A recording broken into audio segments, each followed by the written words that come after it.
ঘরে থাকা আটা দিয়ে দারুণ স্বাদের একটা পিঠা রেসিপি শেয়ার করব। কোনো ঝামেলা ছাড়াই ঝটপট তৈরি করা যায় আর খেতে হবে অত্যন্ত সুস্বাদু।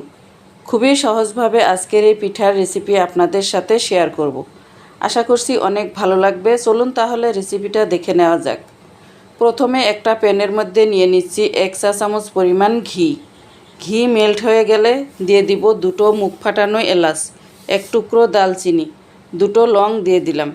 কয়েক সেকেন্ড গরম মশলা ঘিয়ের সাথে নাড়াচাড়া করে ভেজে নিব।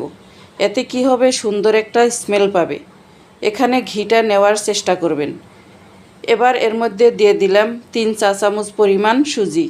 গ্যাসের ফ্লেম লো রেখে অনবরত নাড়াচাড়া করে সুজিটা একটু ভেজে নিব।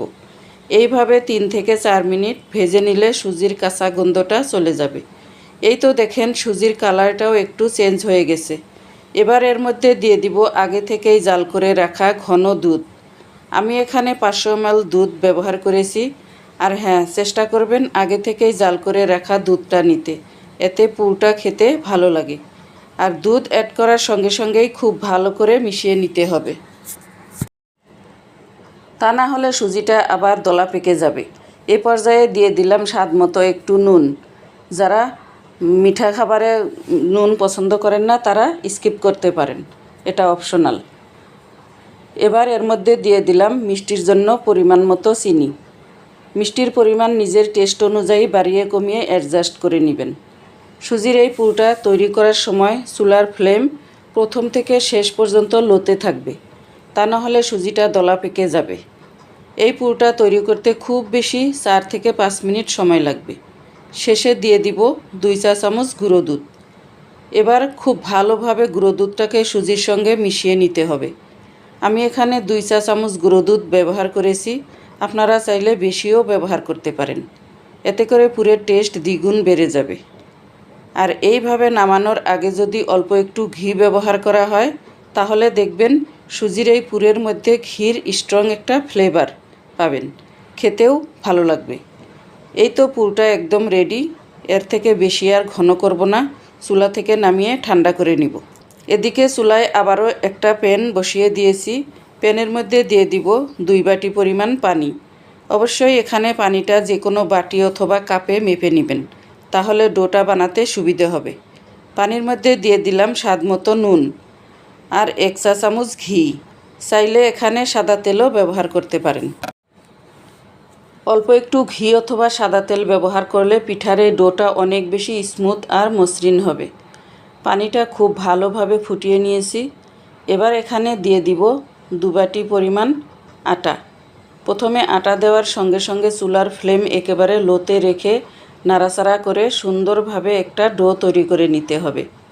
পিঠার এই ডোটা খুব বেশি শক্তও হবে না, আবার অনেক বেশি নরমও হবে না। একটা মিডিয়াম সফট ডো তৈরি করতে হবে। এবার চুলা থেকে নামিয়ে গরম থাকা অবস্থাতেই ডোটাকে খুব ভালোভাবে হাত দিয়ে ঠেসে ঠেসে এইভাবে একটু সময় নিয়ে মথে নিতে হবে। প্রায় 2 মিনিট সময় নিয়ে ডোটাকে খুব ভালোভাবে মথে নিয়েছি, একদম সফট হয়েছে। এখান থেকে 3টে লেচি কেটে নিচ্ছি। একটা লেচি নিয়ে রুটি বেলে নিব। হাত দিয়ে প্রথমে এভাবে একটু ডলে স্মুথ করে নিব। এবার উপর থেকে একটু আটা ছিটিয়ে দিচ্ছি, এতে রুটিটা বেলে নিতে সুবিধে হবে। আর এই রুটিটা খুব বেশি মোটা হবে না, একটু পাতলা করে বেলে নিতে হবে। এই তো এখানে একটা বড় সাইজের রুটি বেলে নিয়েছি। আর সুজির পুরটা এখানে পুরোপুরি ঠান্ডা হয়ে গেছে। এবার এখান থেকে পরিমাণ মতো পুর নিয়ে রুটির একটা সাইডে রেখে দিব। এবার হাতের সাহায্যে পুরটাকে এইভাবে একটু লম্বা করে নিচ্ছি। তারপর রুটিটাকে ঠিক এইভাবে ফোল্ড করে আঙুলের সাহায্যে চেপে চেপে মুখটাকে ভালো করে সিল করে দিব। এবার একটা ছুরির সাহায্যে এভাবে একটু কাট করে নিচ্ছি। আশা করছি আপনারা দেখেই বুঝতে পারছেন আমি এই কাজটা ঠিক কিভাবে করে নিলাম। খুবই সহজ বন্ধুরা, এক দেখাতে সবাই করে নিতে পারবে। আমি এখানে পিঠাগুলো বড় করে তৈরি করছি, আপনারা চাইলে এর থেকে ছোট করে বানিয়ে নিতে পারবে। তো একটা পিঠা কি সুন্দরভাবে রেডি হয়ে গেল। আরও একটি পিঠা তৈরি করে দেখাচ্ছি।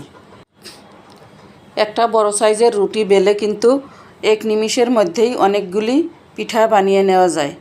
আশা করছি কাজটা অনেক বেশি সহজ মনে হবে।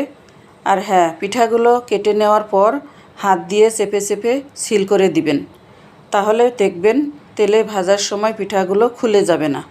প্রতিটা পিঠাই ঠিক এইভাবে বানিয়ে নিয়েছি। এবার এই পিঠাগুলো ভেজে নিব। ফ্রাই প্যানের মধ্যে পর্যাপ্ত পরিমাণ তেল মিডিয়াম ফ্লেমে গরম করে নিয়েছি।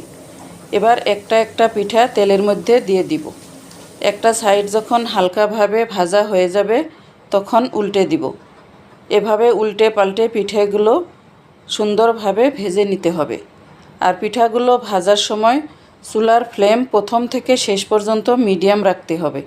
কোনোভাবেই পিঠাগুলো লো ফ্লেমে ভাজবেন না, তাহলে দেখবেন পিঠাগুলো প্রচুর পরিমাণ তেল চুষে নেবে। এই তো এখানে পিঠাগুলো কি সুন্দরভাবে ভাজা হয়ে গেছে। এবার তেল ঝরিয়ে তুলে নিব। আর বাকি পিঠাগুলো ঠিক একইভাবে ভেজে নিচ্ছি। রেসিপি ভালো লাগলে প্লিজ লাইক কমেন্ট শেয়ার করবেন। আর আমাদের চ্যানেলটা সাবস্ক্রাইব করে পাশে থাকার অনুরোধ রইল। আজ তাহলে এই পর্যন্তই। আল্লাহ হাফিজ।